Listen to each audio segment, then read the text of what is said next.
49ers rookie minicamp wrapped up over the weekend in Santa Clara. So coming up on today's San Francisco 49ers report, rookie minicamp winners and losers. Who won the weekend? Who lost it?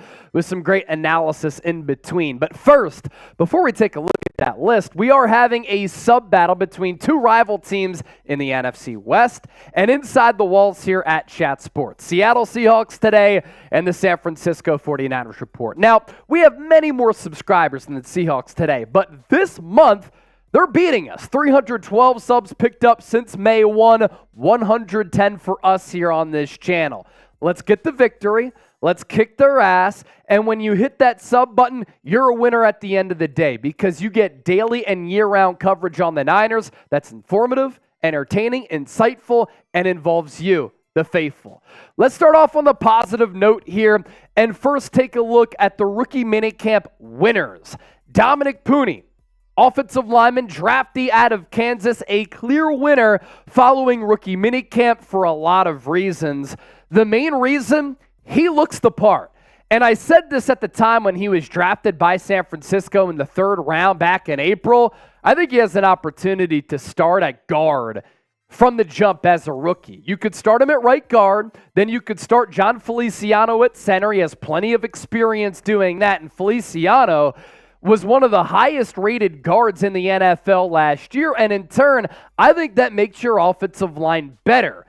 Spencer Burford clearly isn't there in his development. You still have a question mark at Colton McKivitz, but by flanking Puni to McKivitz's left and then putting Feliciano at the center position, I think that he can be better than Jake Brendel. You improve your offensive line. And Puni at rookie minicamp showed off the size, power, physicality, the athleticism to climb to that second and third level to potentially start away. And I think his offensive line versatility throughout his college career, spent 5 years in college, by the way, will really help him.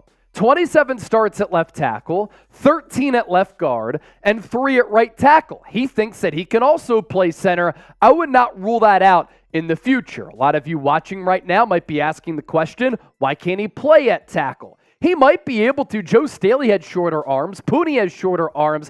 I just think that you maximize the player a little bit by playing him along the interior. And the guard and center competitions will be interesting. Could you throw right tackle in there as well? We will certainly see. And it's always cool to see these rookies in a Niners jersey for the first time. You have Jarrett Kingston, who was drafted a little bit later in the draft after Puni, doing a drill right here, and then Puni going up against him in that one-on-one.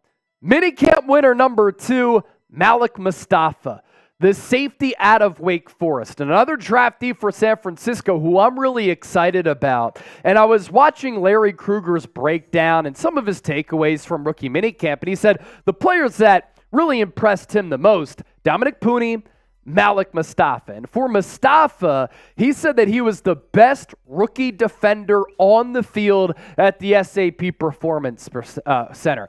And there were rave reviews for Mustapha all throughout the weekend on how he looked, his build, his movement skills, his versatility, how he handled the opening introductory interviews because he came across as a player who's going to fit into the team Niners culture, and a guy who's a dog, but a leader, and is very well-spoken.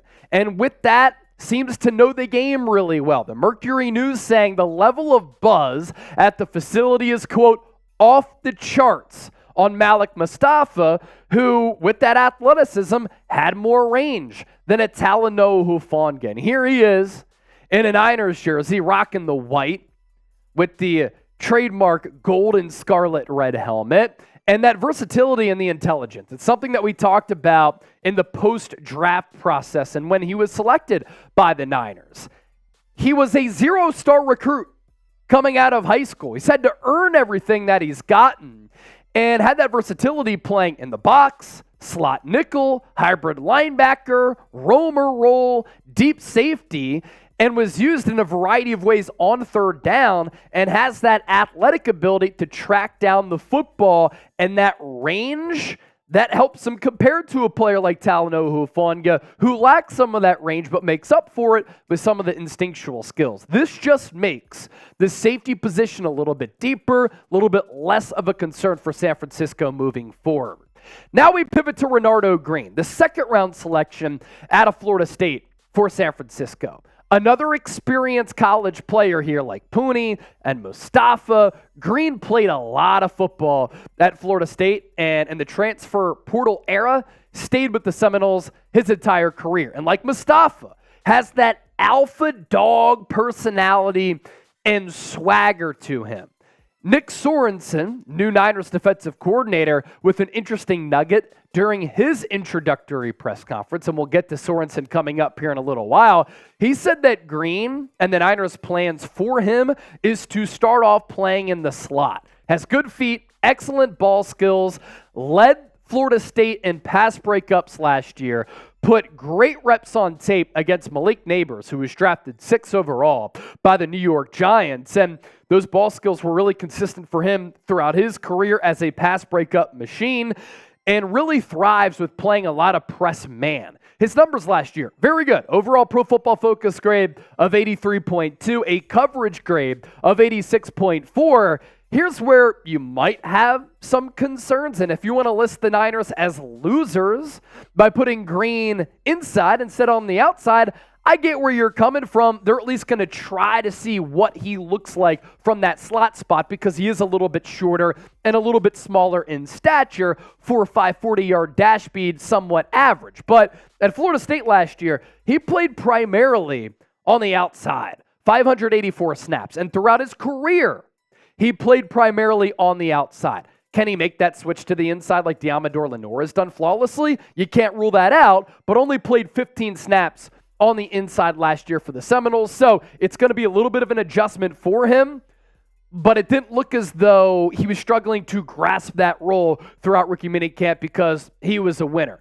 I will say this, playing in the slot could allow Renardo Green to play right away. Then you have Charvarius Ward, Diamador Lenore on the outside with Renardo Green manning the slot nickel spot. Coming in at number 4, undrafted free agent center out of Michigan, Drake Nugent. And I said at the time when the Niners picked him up as a UDFA, look out for him to maybe challenge Jake Brendel for the starting center spot for this football team in 2024. Here's what Dieter Kurtenball had to say on the Mercury News article about Drake Nugent. The Niners' best UDFA, center Drake Nugent. I have one word to describe him, stallion. Boy, was he impressive in drills on Friday, and my goodness, is he a stocky lad. I love the verbiage and the vocabulary here. You want a body comp? Jason Kelce, high praise. Just a stump of a man with crazy left-to-right speed and a bad attitude in the middle. I couldn't take my eyes off of him on Friday. The Niners have something with Nugent. As much as I think Jarrett Kingston and Puni could be the Niners' center of the future or halfway point of 2024, it's clear, at least to me, now that the true center of the future, Drake Nugent. I got to see this guy in live reps, but I'm all in. As far as the live reps go, when you look back at the tape at Michigan, very few losses. When he did have to go against larger interior defensive linemen, he did struggle. It's going to be the biggest adjustment that he's going to have to make going from college to the NFL level because defensive tackles are massive, quick, and athletic these days. But resume certainly there. First team All Big Ten last year in a conference with a lot of really good offensive linemen, 6'1", 298, ran a 5'2", 40-yard dash. I think he plays a little bit faster than that, so he's good on the move. Tough, physical, moves well. And again, not many losses on tape, always a positive for him. Lastly, checking in at number 5, we talked about him a little bit earlier on Tuesday's show when the Niners made that signing official. It's Shakel Brown, defensive tackle. Now, he partook in rookie minicamp, but he's actually a second-year player. Invited to rookie minicamp, he impressed so much the Niners won an extended look, and they're signing him to a contract.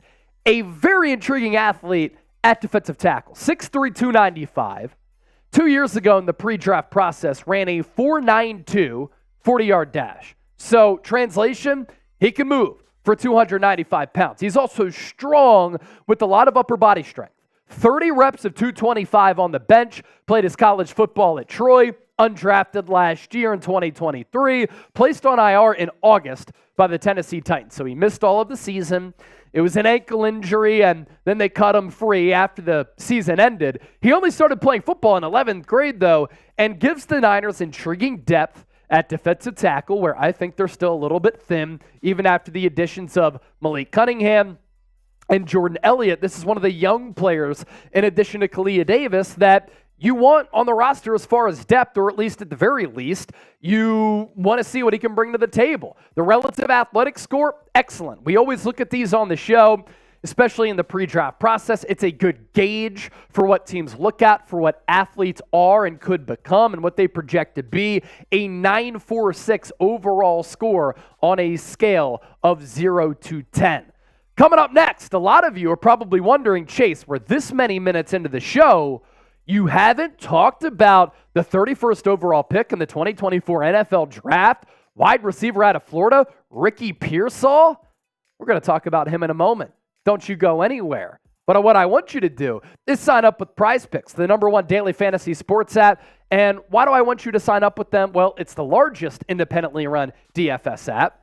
It's the most used DFS app, and it's the easiest to use DFS app. You pick 2 or more players, you choose more or less on their projected stats, and you can win up to 25 times your money. Head to prizepicks.com/CLNS for a $100 deposit match. Some NBA playoff action on this beautiful Tuesday night. For all of my beautiful people, the Taco Tuesday special, Josh Hart, more than 9.5 rebounds. Anthony Edwards, more than 29.5 points. And TJ McConnell, more than 18.5 points, rebounds, and assists. You can combine sports. You can make several selections. You can make in-game or before-game selections, but also before the season future picks as well. Pick more, pick less, pick Prize Picks, win big money, withdraw it all within the app, prizepicks.com/CLNS. So I teased it, as we like to say here in the business, and it's so funny. What do we call the business these days? I call myself a broadcaster, but you could call me a content creator. You could call me a talk show host. I don't really consider myself that much of a journalist, although I'll break some stories from time to time. Either way, I like to talk. So let's talk about wide receiver Ricky Pearsall, rocking the number 14. That will be the jersey number of choice for him at the NFL level, at least for his rookie year. You see him with the helmet off and the helmet in the left arm. You see him running routes. He's tatted up with some fine artwork on the left arm as well as the right leg. He's got the sleeve working. I'll give him some swagger points for that. And then you see him here kind of high pointing the football right here, just catching an easy pass during a drill. And I don't have Ricky Pearsall listed as a winner. I don't have him listed as a loser. It's not like during drills, 7-on-7s, he went out there and dominated. It's not like he played poorly.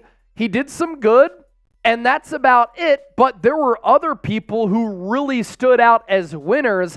And Pearsall, a couple of things that he did do, a couple of things that he did display, some things that we already know about the player, right? And the prospect. Showed off some footwork.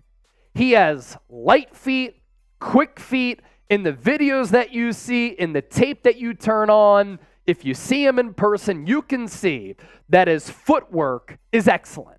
He's a well-trained prospect, well-trained player who you know gets in the lab to perfect the footwork a la Brandon Ayuk. This allows him to beat press man coverage, which he did throughout his college career at Arizona State and at Florida. He also had really bad quarterback play at Arizona State and Florida. So the lack of numbers, that's partially why. Didn't have good quarterbacks throwing him the football.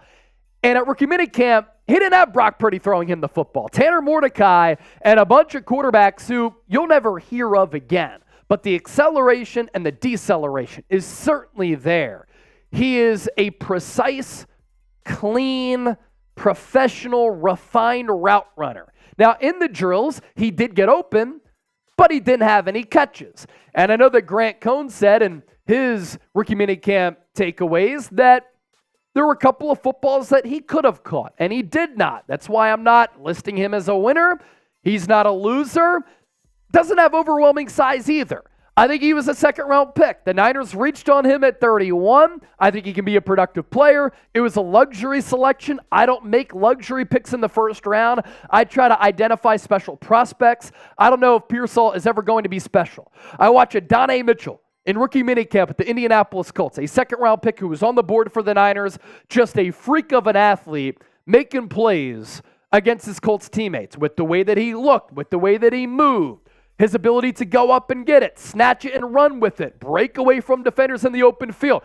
That's the type of prospect and blue chip player that I would take at 31. Pearsall is not that. He will never become that. He's more in the mold of an Adam Thielen, a Tyler Lockett, a Julian Edelman, a slot wide receiver, but you see why the Niners took him. He's going to benefit Brock Purdy. He lives in the middle area of the field. I don't think he's a perimeter wide receiver. I think he's a slot guy. I think he's going to be able to get open, though, and he's going to be a player who puts up a lot of big numbers playing alongside all of the other stars on this team, but because of the linebackers and defensive backs who he's going to be going up against, and because Brock Purdy is so good at targeting in between the numbers, in between the hashes, and that's what Pearsall thrives with. He can also go up and get it very tough and can contribute as a punt returner right from the jump as well. He did some of that during rookie minicamp. So not a winner, not a loser, but some takeaways from Pearsall at rookie minicamp.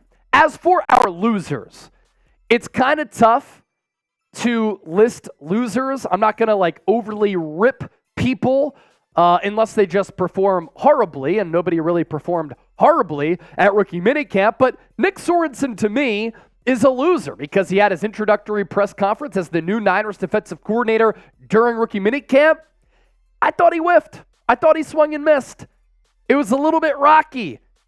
He didn't seem to have a lot of confidence on the microphone, and he didn't instill confidence in me and others on why he got the job. He had an opportunity to list his resume and his accomplishments and explain why he has been tabbed as the defensive coordinator for a team that is coming off a Super Bowl appearance, that is number one in Super Bowl odds, and this is what he said to Larry Kruger's question.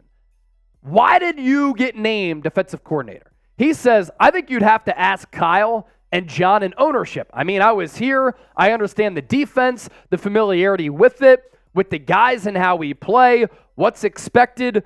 You'd have to ask Kyle Shanahan about that. Does that type of answer instill any confidence in you that he has confidence in himself? Look, I want confidence. I want swagger with that answer. Nick Sorensen wasn't confident.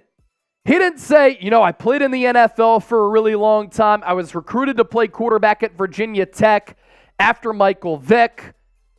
I played in the league from 2001 through 2010. I had to earn roster spots. I came up under a legendary defensive mind in Pete Carroll. Now I've been groomed by Kyle Shanahan, and I've learned from him as a great coach. And D'Amico Ryans is a fantastic coach. I've earned the respect of future Hall of Famers, Fred Warner, Nick Bosa, and All-Pro and Charvarius Ward. I understand what it takes to be a player in this league, the nuances of defensive football. I'm eager to prove myself. I was a special teams coordinator with the Jaguars, so I have coordinator experience. He didn't say any of that. He said, ask Kyle Shanahan and John Lynch as well as ownership. I don't know why I got the job. You just got to be a little bit better. You have that platform. You have this role. And by instilling confidence in the fans, by listing your background, you do that. You also instill confidence in your defense. Players have been said to be pumped up about Nick Sorensen, but he was kind of lackluster. In that opening press conference, I'm going to list him as a loser. Loser number 2 is Samuel Womack, the soon-to-be third-year corner for the Niners, who was drafted a few years ago out of Toledo. And the reason why he's a loser is because Renardo Green, the second-round pick out of Florida State, who we talked about earlier, starting off in the slot is not good news for Samuel Womack, because Samuel Womack has an opportunity to play in the slot. And if Renardo Green plays well as a second-round pick, impresses right from the jump, the Niners aren't going to take that job away from him, especially considering all of the experience that he's had at the college level playing at Florida State. 5-year player who played a lot with the Seminoles. So if Renardo Green plays well from the slot early, that hurt Samuel Womack's chances of playing at all or maybe even making this roster because the Niners are very deep at the cornerback spot. They also signed Isaac Yiadom, Rock Ya-Sin, as well as Chase Lucas. Loser number 3 is Cory Luciano because he literally lost his job on this football team. And I'm not making a joke about that. That's just the reality of the business here. Cory Luciano was released on Tuesday by the Niners. And I think the emergence of UDFA center out of Michigan, Drake Nugent, who's a winner on today's show, could have played a role. Niners understand this kid might be legit. Luciano is competing for a backup center spot. Nugent might be as well. We think Nugent has more potential. So Luciano, you're on the outside looking in. Also, as part of that, in signing Shakel Brown, as well as offensive tackle Chris Hubbard, the Niners needed to release 2 players, and Cory Luciano is one of them. As for football talk and offseason activities, Rookie Minicamp, first installment. Next up, Niners OTAs, May 20th and 21st, and then the 23rd. We'll do takeaways. We'll do winners and losers once again. Stay tuned for that coming up here in about a week as we are recording this on May 14th. Can't wait for it. Your biggest winner and loser, who was it? Let me know down in the comment section. Plenty of time for these players to prove themselves if they were a loser. Plenty of time to prove themselves if they were a winner. Thanks for watching the show.